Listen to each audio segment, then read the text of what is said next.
Hello and welcome to another episode of the Mountain West Insider Podcast here on the Field of 68 Media Network. My name is Rob Dauster. That gentleman you see with me is Jeff Goodman, and he's mad at me for running up the score right now. He's mad at me because the last time that we played pickleball, it was supposed to be close, but I ended up running up the score on him late. He's yelling at me in handshake lines. He's yelling at me in post-game press conferences. No, I'd like to see you play pickleball just once. If you get in the court with me playing pickleball, I might pay you $100 just to get on the court with me. I'm sure I'll be fine at pickleball. I'm not going to be sure great. You will not. I'm not going to be great. I'm pretty sure I won't embarrass myself, but I'm also 99% positive I will never ever get on a pickleball court because you've made me hate that sport. The story. Look. Are you saying that's the story? Is Jared Calhoun running it up on Penny Hardaway because on the court, if they played one-on-one, Penny would have beaten him by 100? No, what I'm saying is that I think that it is something where I understand Penny's frustration in that moment, but I think if Jared Calhoun is not running up that score and not trying to win by as much as he possibly can, it's coaching malpractice for a team that is probably going to end up somewhere near the bubble, right? Yeah. I think Utah State is probably going to end up being safe, but when you're in a position like they are where you're not guaranteed quad one wins every single time that you go out and play, when you get some of these games against solid competition like you would think that Memphis is, you got to be able to make those metrics look better. That might help. That's what people don't get. What people watching right now maybe don't understand is the new tool, analytics tool that came out a few years ago, the net. It caps scoring margin at 20, but it doesn't cap the efficiency numbers from what we know. At least they've never actually released the formula. Not that I would understand it anyway if they did, but some of the nerds would understand it.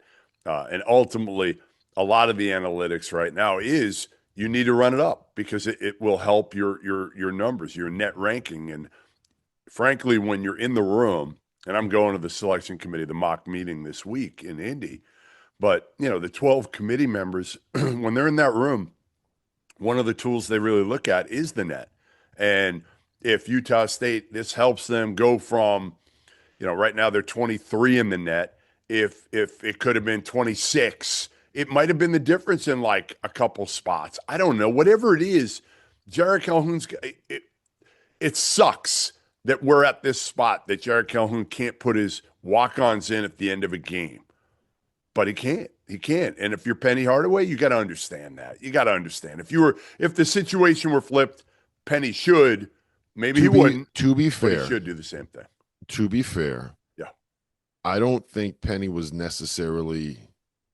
I think his reaction would have been different if that last basket, instead of MJ Collins windmilling like that, if he had just laid and it MJ apologized in the handshake line. You could see it like that. You're right. That was one.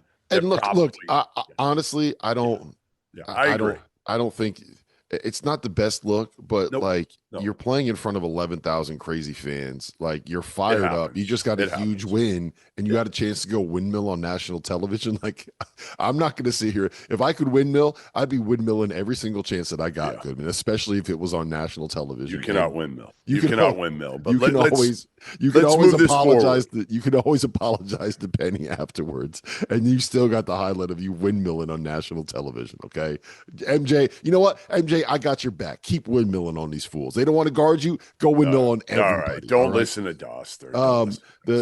But here's the story now. Here's the story in the league. The story in the league is something you and I have been discussing for weeks, and we should have made a little side wager on this. I don't know what it would have been. Maybe it is getting you out and on the pickleball court, but you have had Utah State as winning this league for a month, maybe 6 weeks. I have had San Diego State winning this league for a month or 6 weeks. They are now, guess what? They are both 12-2, Robert, and tied. And the beauty is we're going to get one more shot at this thing on February 25th when they play against each other. Yeah. Breaking news: the two best teams in the league Yeah. are the two best teams in the league. Thank you for that hard hitting analysis, Goodman. No, look, I still like the ceiling of what Utah State can be because of the way that their defense kind of messes you up, and because I think that they have, for my money, Mason Falslev, who we're going to hear from a little bit later in this podcast, is probably the favorite for, not pre the favorite for player of the year in the conference. I think MJ Collins is going to be a first team guy, and I think Carson Templin is playing the best basketball of his career right now. And I understand. Like, look, this is not a shot at San Diego State. Love that program. Love that team. Love Miles Bird. Dutch is one of the best guys in this sport, right? Love that program. I like what Utah State brings, and I also root for anything that proves you wrong. So if I can back Utah State to win to prove you wrong, Aztec fans, guys, I love you guys, but my love for you You does know what not it is for surpass me? my hatred for Jeff Goodman. You know what it comes down to for me? It's all about weather. It's just weather. If San Diego Fair, State's really good, I love getting to San Diego fair. State. I love both places, but I would rather always go warmer. And last I checked, the VA House Center is a little bit warmer than Hey, Logan, we'll come out in August. All right. exactly. That's right. In January, Yes. we want to be on the beach. No, Um, and the other big story here, Rob. So Utah State, we talked about it. They've got a net at 23. Unless they do a nosedive, they're going to be in the tournament. San Diego State still kind of fighting right now, right? They're 41 in Ken Palm, 41 in the net. They're right on the bubble at this point. They need to finish these last, what do they have? 6 games strong at this point. And they got a couple. I mean, the win over Nevada was big. It was yeah, big earlier this week. So I think, to me, it's a 3-horse race now, I think, for at-large bids. I think we can say that safely at this point, right? And we'll see what happens. Maybe they get, even a fourth in. I think you're probably talking about a 3-bid Mountain West at this point with Utah State, San Diego State, and New Mexico. But, New Mexico really at this point, they're 44 in both the net and here's the Palm. good. New Mexico has Yep. has has put themselves in a situation where you lose home games to Utah State and Boise State. The Boise State that was a tough one, man, Yep. because you lose by one, Yeah. you had a chance to win that game. Um, you got to win at Nevada. You probably have to beat San Diego State at home, and you do that with a loss to Utah State on the road. You probably have a chance if you make a little bit of noise in the Mountain West. No, you got But to win your next 5. You got to win your next I 5 think so games, too. and there's no reason Air Force, Fresno, at Nevada is going to be a little dangerous. San Diego State, Colorado State at home, and then you finish it at Utah State. You win 5 of those 6, you're going to be in good shape as long, again, as long as you don't. Here's the flip Yeah. side though. Like Yeah. then San Diego State, like they probably have to win Yeah. they probably have to win Yep. if they want to get in, they have Yes. to beat Utah State at home, and if Yep. they have a loss at New Mexico and win the rest. They got to go 5-1 down the stretch. I think that, if you're setting it up, if you're saying as a Mountain West fan, if you're Gloria, you're saying at this point, okay, here's what we want. We want Utah State, keep doing what you're doing, but we want a finals of probably San Diego State and New Mexico, and having one win the league tournament and one lose in the finals, and then you Yeah. get all 3 in. And you need I don't know if this is going to be possible Yeah. but you need the team that beats Utah State to be the one that loses. Whoever knocks off Utah State in the Yep. Mountain West tournament Yep. I is agree. lose in the I final agree. of Yeah. the league. You're right. So yeah, I would if we're talking about like setting lines, I would say 2.5 teams is probably where you would set the line. Yeah. Yep. You Yeah. need a little bit of Yeah. help. Bid collusion. Gloria, you lean all the way into bid collusion. Just have Utah State lose to San Diego State, New Mexico, all right, in the regular season, and you're going to have a much better chance of getting 3 teams in the dance. So, not the best thing for my prediction of Utah State winning the league, but here we are. I've talked myself into this bubble and talked myself into this box, and I got to deal with it. Let's get into this interview. Mason Falslev, one of our favorite guys to talk to, and one of the best players in college basketball that not enough people are talking about. And now let me welcome on to the Mountain West Insider Podcast. Mason Falslev is joining us again, this time off of a 20-point performance in a 24-point win over Memphis. Mason, you guys have, you lost a couple in a row earlier in January, but you've kind of turned the tide here. You're getting on a little bit of a win streak. It feels like you guys are kind of, what's the saying in college hoops, peaking at the right time. What's kind of changed, and how have you guys gotten kind of into a rhythm here? I mean, coach talks about it all the time. Just, the only teams that can beat us is ourselves. So, we got to bring it every day in practice and have better practices. And I think that's what's led to our win streak. And, we want to make that win streak as long as possible. Has it helped that your hair looks about as good as it's probably looked all season? Is that have anything to do? I mean, look good, feel good, play good, right? Exactly. Yes. Has a lot to do with it. Who has the best hair on the team? Is it you or Carson? Carson's single, so I'll give it to him. Fair enough.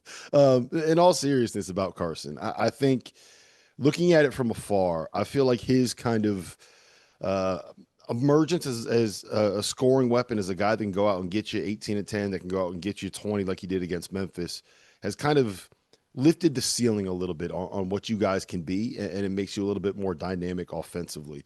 What kind of impact does he have? And when he's playing this well, I mean, it's got to be a luxury for you guys. Yeah, no, it's awesome. Especially, he's been able to shoot the ball pretty well throughout conference, and that's really helped us uh, spread the floor and allow, our wings to get into pick and rolls. And, they got to worry about a lot more stuff when he's not just rolling to the basket, when he's popping, when he's hitting his little floater. So, it's awesome when he's playing good, and I'm super proud of him. It still surprises me, and it shouldn't, but it still surprises me every time he's like getting off 2 feet, dunking 2 hands in traffic, over people, on people, through people. I don't know why it surprises me still at this point, but it's just like he gets up there. He's more athletic. What do they call it? Sneaky bounce, Mason? Sneaky. Yeah, he's sneaky athletic. What kind of I guess when you watch him do that, when you watch him do some of those things, I mean, I feel like when you have a dunk like that in a game, it can kind of change momentum. Does that make sense? Like a big play like that gets the bench going, gets the players going, gets the team going. When you're at home, it gets the crowd going. When you're on the road, it makes some of those other guys be a little bit more quiet, right? Yeah, no, I mean, especially, whatever Carson does, he does it with a ton of energy. And, when he hits 1 3, it feels like he's made like four. So, and his dunks, same thing. Like, we went on a little run, and I think he ended it with a dunk, and the place was just going crazy. And, he's just got a lot of energy and a lot of swagger to him. So, it's awesome. So it was I guess probably 2 weeks ago now. You had the back to back where you're getting San Diego State at home, and then you got to go on the road and play New Mexico. And that was kind of the moment when we were, at least Jeff and I, were circling and saying that's going to be pivotal for this Utah State team, right? If you're going to win a Mountain West championship, you got to be able to beat the team you're competing with at home in your own building. And you got that done with San Diego State, and you turn around on the road and beating New Mexico by 20 in that gym is not an easy thing to do. Did that feel like kind of a pivotal moment for you guys internally? Yeah, I think after that San Diego State win, I think we were trying to find ourselves after we had those back-to-back losses, and beating San Diego State gave us some confidence, and we knew that, we were the same team we were when we were top 25. And, this season's kind of been a roller coaster of ups and downs, but, you know, uh, we've been trying to peak at the right time, like you said. And, it was a good feeling to go into New Mexico and win because, like you said, it's a hard place to play and even harder place to win. When do you feel like that kind of put you guys a little bit like a headline nationally? I always wonder with programs like yours where it like you look at the metrics, top 25 in the net, top 25 on Ken Palm. I believe you guys are getting votes in the top 25 poll, right? I think that we have you 24th on the field of 68, top 25 right now. Um, would you rather have that little number next to your name, or do you like kind of flying under the radar a little bit more? People are like they're not really paying attention to you. They're just kind of saying, yeah, there's this team that's winning games in the Mountain West, but it's the Mountain West. Is there? Do you like it that better? Kind of getting slept on? Oh my gosh. Here's the thing. We've been ranked 2 times in the past 2 years I've been here, and every time we get ranked, just everyone's, gives us their best shot, which they do every night for sure, but it feels like they're out to prove something when we're ranked. And obviously I love being ranked, don't get me wrong. Like I love that we're flirting with top 25 and that's all awesome. But, I always love being the underdog. I love a challenge and when we go and hopefully face some more teams in the top 25, I love the idea that we're the underdog. That was the most politically correct and the most polite way that I've ever heard somebody say, "Nah, keep sleeping on us, man. Keep sleeping on us." I like it, Mason. Where we talked to MJ early in the year on this pod, and one of the things that we kind of asked him was, "What's it like going up against you in practice? Do you feel like you guys get each other better when you guys are kind of? Is there a competition between the two of you in practice?" Yeah, I mean, it's kind of different now, but during the summer, I was never on MJ's team. We were going against each other every single day, and it was definitely competitive. And MJ's had an amazing start to the year, and he's been playing really well, way better than I mean, obviously, we knew he was going to come in and do some amazing things, but at the level he was playing and still is playing, like he's a stud, and he's blown away my expectations on the court and off the court. Like he's a great teammate, great person, and he's just fun to be around, man.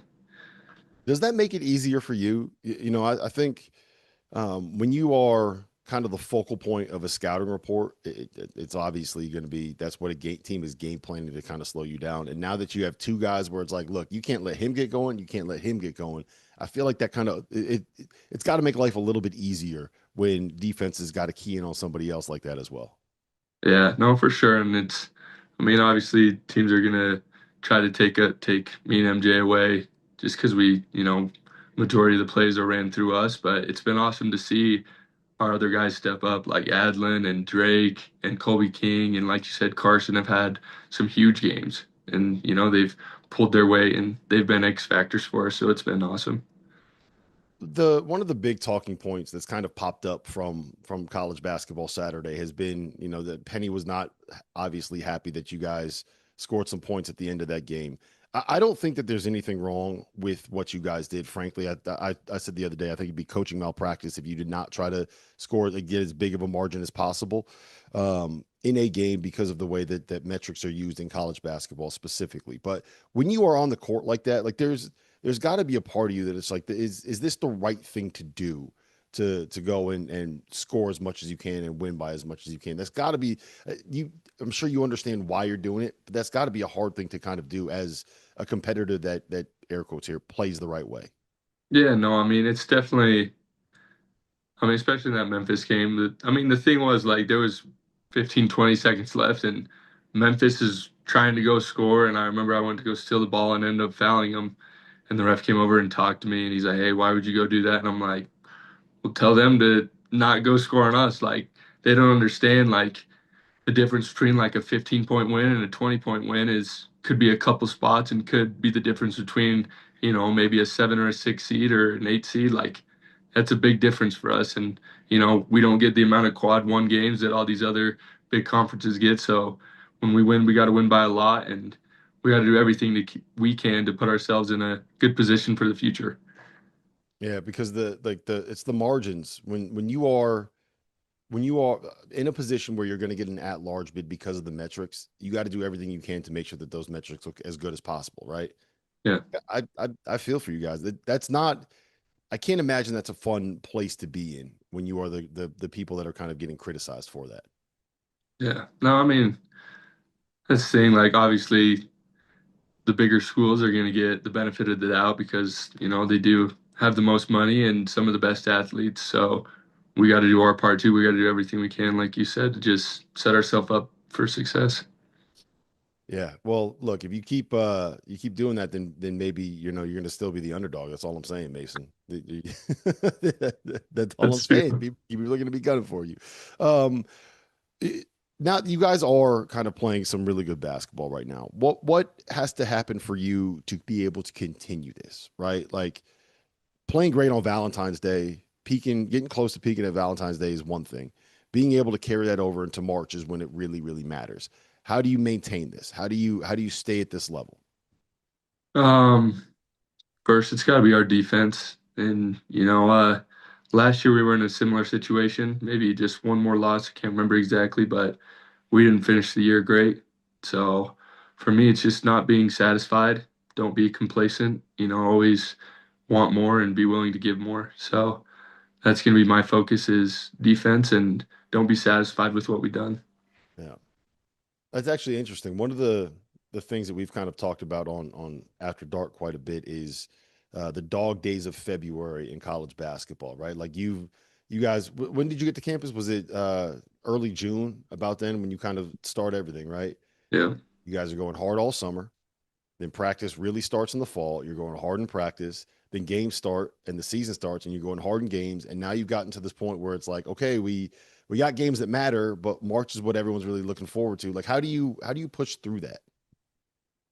Yeah, it's just staying in the present moment, not overlooking the team and really focusing on the scout and the things that we have to do in order to be successful. And coach talks about it all the time.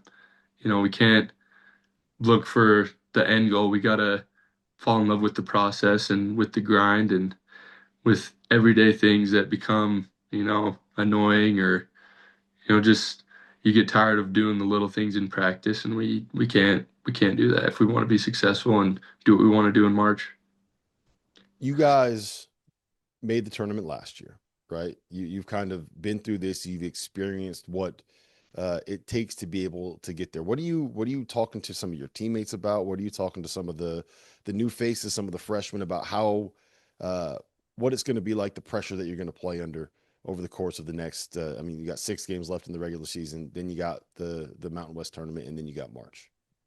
Yeah, I mean, I haven't really talked about March just because, everyone says that we're safe and that we're going to be there. But at the end of the day, if we go lose 3 or 4 games, we have no idea what's going to happen. So, I mean, I'm just focused on, I think we got 6 conference games left.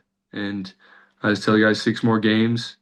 And then we'll worry about the conference tournament when it comes. But just taking it day by day and, trying to maybe pick 1 or 2 guys every day in practice to just really challenge them and, push them to their limits.